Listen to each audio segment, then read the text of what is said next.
Inagahan ng ilang commuter ang biyahe para hindi maipit sa traffic ngayong araw ng State of the Nation address ni Pangulong Bongbong Marcos. At live mula sa Quezon City, may unang balita si EJ Gomez. EJ?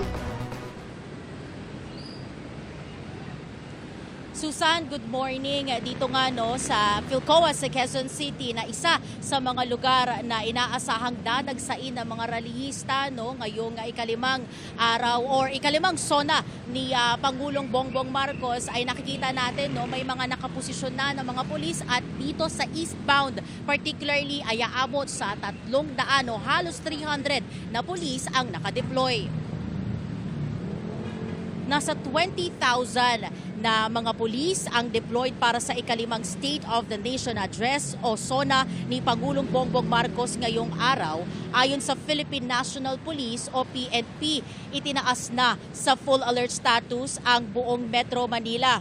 Dito sa eastbound ng Philcoa sa Quezon City, aabot sa halos 300 pulis ang nakadeploy. May nakatayong tent at command center ang Security Task Unit, Civil Disturbance Management o CDM sa lugar. May 5 fire trucks din na nakaposisyon. Kabilang ang Philcoa sa mga lugar na inaasahang pupwestuhan ng mga rallyista. Nakatakdang magtipon ang grupong Bayan Southern Tagalog sa Philcoa ng alas 7 ng umaga para ihayag ang kanilang mga panawagan sa gobyerno.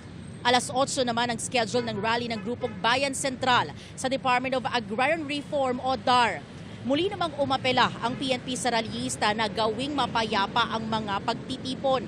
Mahigpit na ipinatutupad ng PNP at DILG ang maximum tolerance. Ipinatutupad ng Quezon City LGU ang liquor ban sa lungsod mula 12 a.m. hanggang alas 6 ng gabi ngayong araw. Ilang commuter ang piniling bumiyahe ng maaga para iwas traffic.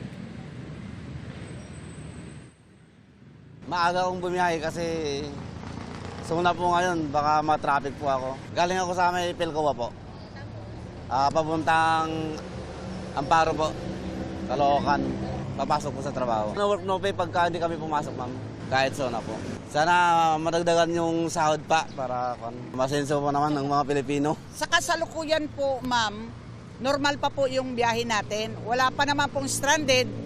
Pero lahat po ng TTND po, lahat po kami nakadispatch na at nakaready po kami anumang oras po. Kung sakali man po na may stranded,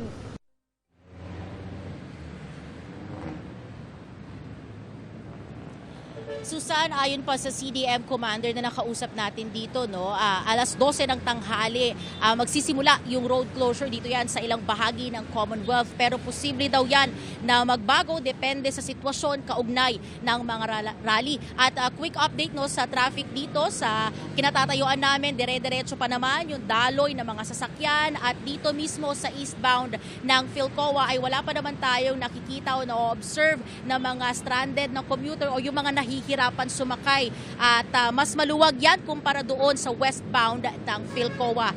Yan muna ang latest mula po dito sa Quezon City. EJ Gomez, GMA News.